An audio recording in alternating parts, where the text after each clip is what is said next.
नमस्कार साथियों, स्वागत है आप सभी का सत्य एक्सेलेंट यूट्यूब चैनल पे। साथियों, यहाँ पे जो आपको क्वेश्चन देखने को मिलेंगे ये ITI first year electrician trade के देखने को मिलेंगे जो परीक्षा में पूछे जा रहे हैं और बिल्कुल आपका बेसिक क्वेश्चन है। ऐसे ही प्रश्न आपको एग्जाम में देखने को मिल रहे हैं। जैसे आपके सामने पहला प्रश्न है, 3 फेज इंडक्शन मोटर का स्थिर भाग क्या कहलाता है। मतलब 3 फेज इंडक्शन मोटर में जो स्थिर भाग होता है, मतलब बिना घूमने वाला भाग होता है, वो कौन सा होता है।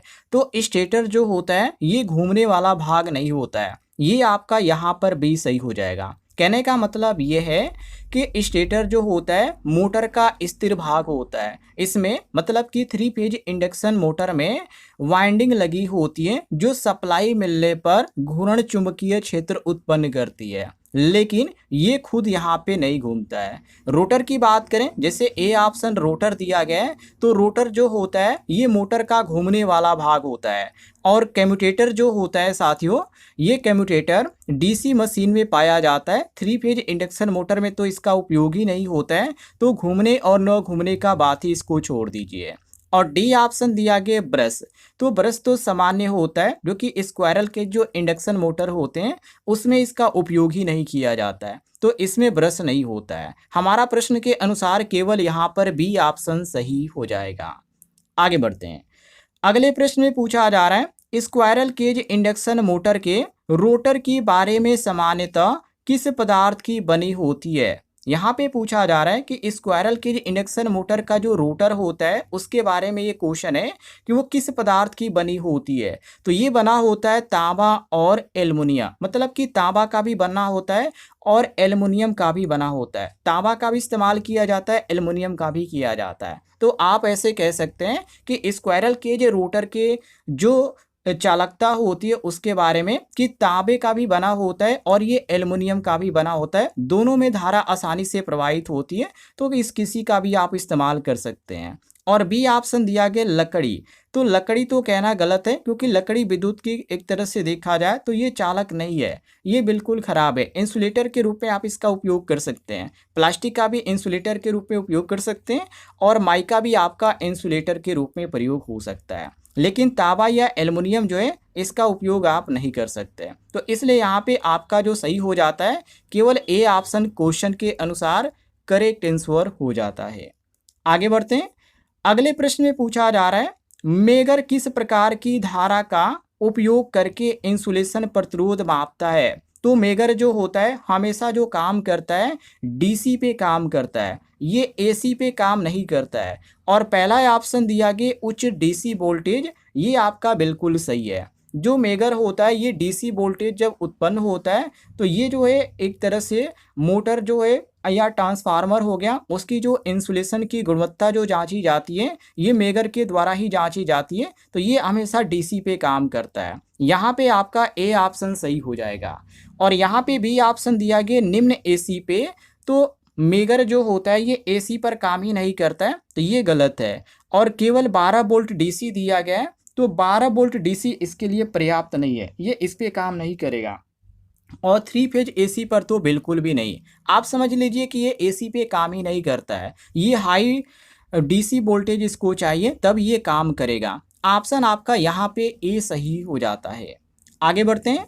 अगले प्रश्न में पूछा जा रहा है, इलेक्ट्रिक शॉक लगने पर कृत्रिम श्वसन कब देना चाहिए। तो साथियों, जब व्यक्ति सांस न ले उस समय ये विधि जो है अपनानी चाहिए। मतलब कि कोई व्यक्ति है यदि वो सांस नहीं ले रहा है तो उसको सुरक्षित वातावरण में आपको लेकर जाना चाहिए उसे। और उसके बाद कृत्रिम श्वसन की जो प्रक्रिया होती है जिसको हम सीपीआर के नाम से जानते हैं, सीपीआर उसको बोला जाता है, ये जो प्रक्रिया होती है वो हम अपनाएंगे। तो ये आपका सही हो जाता है ऑप्शन ए करेक्ट आंसर। आगे बढ़ते हैं।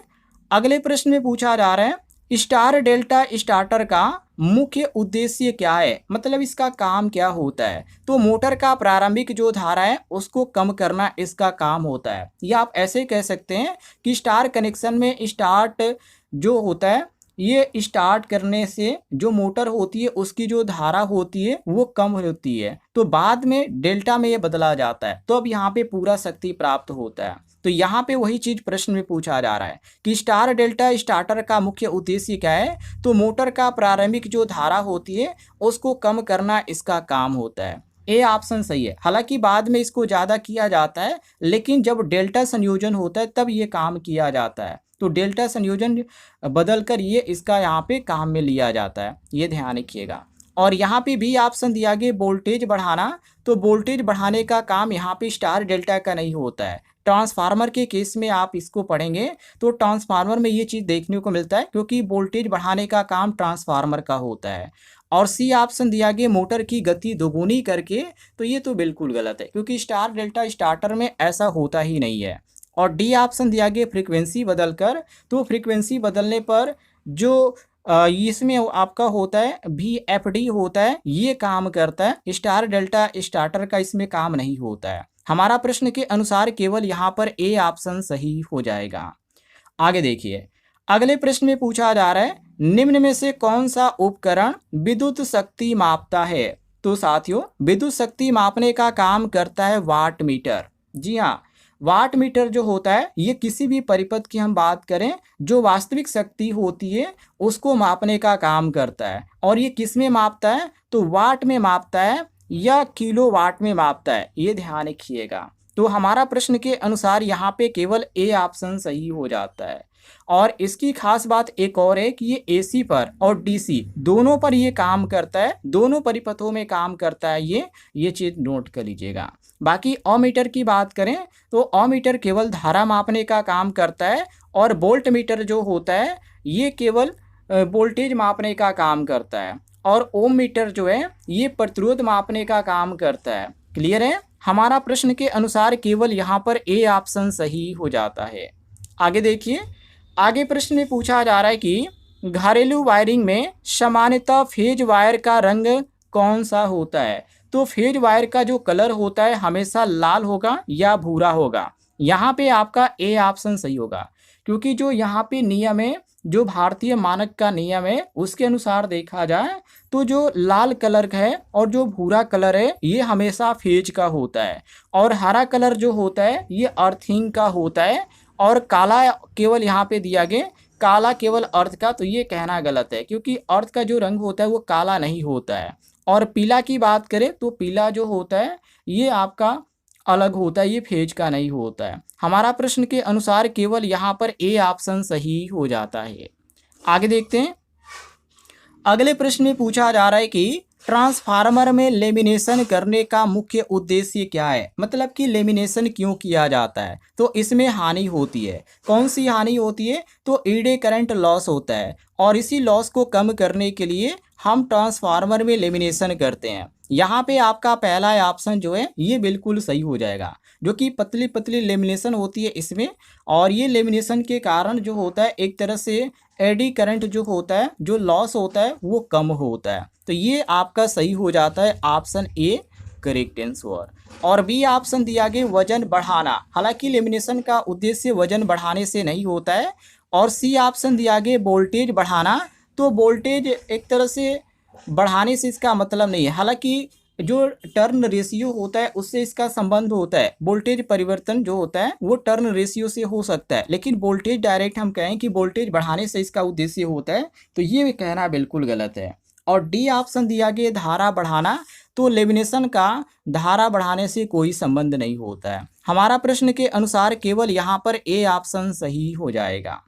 आगे देखिए, आगे प्रश्न में पूछा जा रहा है निम्न में से कौन सा उपकरण शॉर्ट सर्किट होने पर स्वयं ट्रिप हो जाता है। तो उसको बोला जाता है MCB मिनिएचर सर्किट ब्रेकर। इसका काम होता है जो कि जब भी ओवरलोड हो और जब भी शॉर्ट सर्किट होती है तो ये खुद को ऑफ कर देती है, जिससे आगे धारा यहाँ पे नहीं पहुँच पाता है, जिसको हम अपने भाषा में बोलते हैं कि MCB टिप कर दे। तो ये जो है ये प्रक्रिया होती है। इसे बार बार आप दोबारा चालू कर सकते, कोई भी दिक्कत नहीं होता है।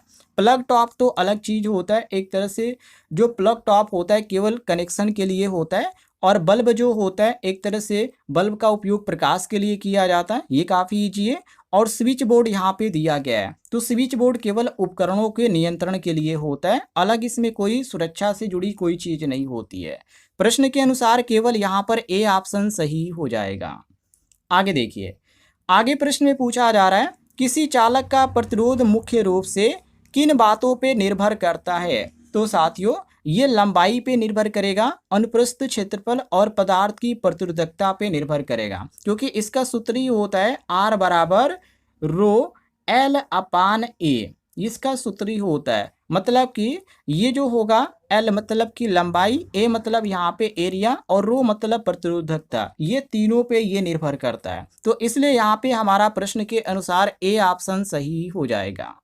आगे देखिए, अगले प्रश्न में पूछा जा रहा है किसी ट्रांसफार्मर की प्राथमिक वाइंडिंग किस सप्लाई से जुड़ी होती है। तो साथियों, ये जो जुड़ी होती है हमेशा इनपुट सप्लाई से जुड़ी होती है। कहने का मतलब ये कि जो प्राथमिक वाइंडिंग होती है वो एसी स्रोत जो कि इनपुट से जुड़ी होती है, और इसी से जो धारा प्रवाहित होती है तो चुंबकीय फ्लक्स उत्पन्न होता है, और उसके बाद सेकेंडरी में ईएमएफ प्रेरित होता है। तो ये प्रक्रिया हमें देखने को मिलती है ट्रांसफार्मर में। तो हमारा प्रश्न के अनुसार केवल यहाँ पर ए ऑप्शन सही हो जाएगा।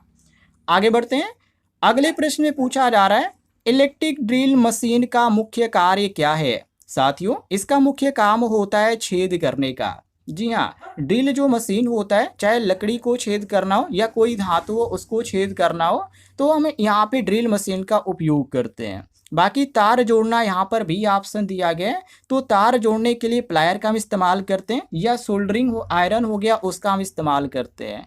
और वोल्टेज मापने का काम जो होता है ये आपका वोल्ट मीटर का होता है, और धारा मापना डी ऑप्शन दिया गया है, तो धारा मापने के लिए ओमीटर या क्लैंप मीटर का हम उपयोग करते हैं। प्रश्न के अनुसार केवल यहाँ पर ए ऑप्शन हमारा सही हो जाएगा। आगे देखिए, अगले प्रश्न में पूछा जा रहा है फ्यूज तार सामान्यतः किस मिश्र धातु से बनाया जाता है।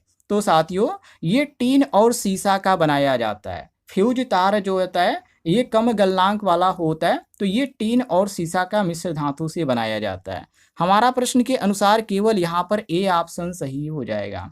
तांबा और लोहा का तो नहीं बनाया जाएगा क्योंकि इसका गलनांक काफ़ी अधिक होता है, और एल्युमिनियम और जस्ता का भी नहीं बना सकते क्योंकि एक तरह से ये भी सही नहीं है, ये भी काफ़ी हार्ड हो जाएगा, और स्टील और निकेल भी यहाँ पे हार्ड हो जाएगा। तो हमारा प्रश्न के अनुसार केवल यहाँ पर ए ऑप्शन सही हो जाता है। आगे देखिए, अगले प्रश्न में पूछा जा रहा है विद्युत कार्य करते समय धातु की सीढ़ी का उपयोग क्यों नहीं करना चाहिए। तो देखिए, कहने का मतलब ये कि जो लकड़ी की सीढ़ी होती है उसी का हम इस्तेमाल करते हैं, यहाँ पे लोहे का या राड का हम सीढ़ी इस्तेमाल क्यों नहीं करते हैं, क्योंकि विद्युत का चालक होता है, मतलब कि जो राड का आप उपयोग करेंगे या लोहे का आप सीढ़ी इस्तेमाल करेंगे तो उसमें धारा प्रवाहित होगी, तो ये एक तरह से इलेक्ट्रीशियन के लिए सही नहीं है। इसका इस्तेमाल इसीलिए नहीं करते हैं क्योंकि इसमें धारा प्रवाहित होने लगती है, तो यहाँ पे शॉक लगने का खतरा होता है। ये और भी यहाँ पे बहुत सारी चीज़ें होती है जिससे यहाँ पे खतरा बढ़ जाता है। आगे देखिए, प्रश्न संख्या 75, 3 फेज इंडक्शन मोटर में घूर्ण चुंबकीय क्षेत्र कहाँ उत्पन्न होता है। तो 3 फेज इंडक्शन मोटर में जो घूर्ण चुंबकीय क्षेत्र होता है उससे संबंधित है, तो ये स्टेटर में होता है। कहाँ पे होता है साथियों, स्टेटर में होता है, क्योंकि 3 फेज जो स्टेटर वाइंडिंग होती है जब सप्लाई दी जाती है तो सप्लाई देने पर जो घूर्ण चुंबकीय क्षेत्र होता है वो उत्पन्न होता है, तो रोटर को घुमाने का ये काम करता है। तो यही प्रश्न में पूछा जा रहा है, ऑप्शन आपका ए सही होगा। और बी ऑप्शन दिया गया रोटर में, तो रोटर में धारा प्रेरित होता है, चुंबकीय जो क्षेत्र होता है ये स्टेटर में केवल बनता है, तो ये रोटर कहना गलत होगा। बैरिंग में तो होता ही नहीं क्योंकि ये बैरिंग जो होता है केवल घर्षण कम करने के लिए होता है। और सॉफ्ट की बात करें तो सॉफ्ट जो होता है एक तरह से शक्ति का संचार करता है, चुंबकीय क्षेत्र से इसका भी कोई मतलब नहीं है। प्रश्न के अनुसार यहाँ पे केवल ए ऑप्शन हमारा सही हो जाएगा। आगे देखिए, अगले प्रश्न में पूछा जा रहा है घरेलू वायरिंग में न्यूट्रल तार या न्यूट्रल वायर का मुख्य कार्य क्या है। तो साथियों, धारा को वापस स्रोत तक पहुंचाना इसका मुख्य काम है। यहाँ पे आपका जो सही हो जाता है ए ऑप्शन करेक्ट आंसर हो जाता है। कहने का मतलब यह है कि जो न्यूट्रल वायर होता है एक तरह से परिपथ को पूरा करने का काम करता है, धारा का जो स्रोत होता है ये यहाँ पर लौटाने का काम करता है बिना यहाँ पे कोई परिपथ पूरा किए, तो ये आपका सही हो जाता है ऑप्शन ए करेक्ट आंसर। बाकी वोल्टेज बढ़ाना तो इसका काम नहीं है, ना ही मोटर को स्टार्ट करना काम है, क्योंकि मोटर स्टार्ट करने के लिए न्यूट्रल की ज़रूरत पड़ती है। और यहाँ पे फ्यूज का कार्य, हालांकि फ्यूज का भी काम इसका नहीं है क्योंकि फ्यूज अलग यहाँ पे सुरक्षा उपकरण है। हमारा प्रश्न के अनुसार केवल यहाँ पर ए ऑप्शन सही हो जाएगा। आगे देखिए, अगले प्रश्न में पूछा जा रहा है सोल्डरिंग आयरन का मुख्य कार्य क्या है। सोल्डरिंग आयरन जो होता है एक तरह से सोल्डर करने के लिए होता है, और आयरन की बात करें तो सोल्डर को ये पिघलाने के लिए होता है। ये आपका पहला ऑप्शन यहाँ पे सही हो जाएगा, क्योंकि सोल्डरिंग आयरन जो होता है ताप प्रदान करता है, हीटिंग ये प्रदान करता है, तो सोल्डर जो होता है इससे पिघलता है, और जब पिघलता है तो जो चालक होता है या कोई भी यहाँ पे चीज़ है उसको आप जोड़ना चाहते हैं तो आसानी से जोड़ सकते हैं, और ये काफ़ी मजबूती से जोड़ भी जाता है। तो ये आपका सही हो जाता है ऑप्शन ए, करेक्ट आंसर। आगे देखिए, अगले प्रश्न में पूछा जा रहा है डीसी मोटर में कम्यूटेटर का मुख्य उद्देश्य क्या है। तो कम्यूटेटर जो होता है ये आर्मेचर की जो धारा होती है उसकी दिशा बदलने में एक काम होता है इसका। यहाँ पे आपका पहला ऑप्शन दिया गया आर्मेचर धारा की दिशा बदलना, ये बिल्कुल सही है, क्योंकि कम्यूटेटर जो होता है ये आधे चक्र पे आर्मेचर धारा की दिशा बदलता है। तो इससे क्या होता है कि जो टार्क होता है वो एक ही दिशा में बना रहता है और ये लगातार घूमता रहता है। तो हमारा प्रश्न के अनुसार यहाँ पे केवल ए ऑप्शन सही होगा। और बी ऑप्शन दिया गया वोल्टेज बढ़ाना, तो वोल्टेज बढ़ाना कम्यूटेटर का काम नहीं होता है, और न गति बढ़ाना होता है, और न यहाँ पे ताप कम करना होता है, ये ध्यान रखिएगा। हमारा प्रश्न के अनुसार केवल यहाँ पर ए ऑप्शन सही हो जाएगा। अगले प्रश्न में पूछा जा रहा है निम्न में से कौन सा उपकरण प्रतिरोध मापता है। तो प्रतिरोध मापने का काम होता है ओम मीटर का। जी हाँ, ओम मीटर जो होता है प्रतिरोध हो गया या परिपथ का प्रतिरोध जो हो गया, ये ओम से ही यहाँ मापा जाता है, ओम के द्वारा ही मापा जाता है। तो इसके लिए आप मल्टीमीटर का भी प्रयोग कर सकते हैं, लेकिन केवल क्वेश्चन में ये पूछा जा रहा है कि निम्न में से कौन सा उपकरण यहाँ पे प्रतिरोध मापता है। तो ओम मीटर मापता है, ओम मीटर तो धारा मापता है, वोल्ट मीटर वोल्टेज मापता है, वाट मीटर यहाँ पे शक्ति मापता है। तो प्रश्न के अनुसार केवल यहाँ पर ए ऑप्शन हमारा सही हो जाएगा। आगे देखिए, अगले प्रश्न में पूछा जा रहा है किसी विद्युत उपकरण के धातु बॉडी को अर्थिंग क्यों की जाती है। किसी विद्युत उपकरण की धातु बॉडी को अर्थिंग क्यों की जाती है। तो शॉक से बचने के लिए, या कह सकते हैं कि विद्युत झटके से सुरक्षा के लिए।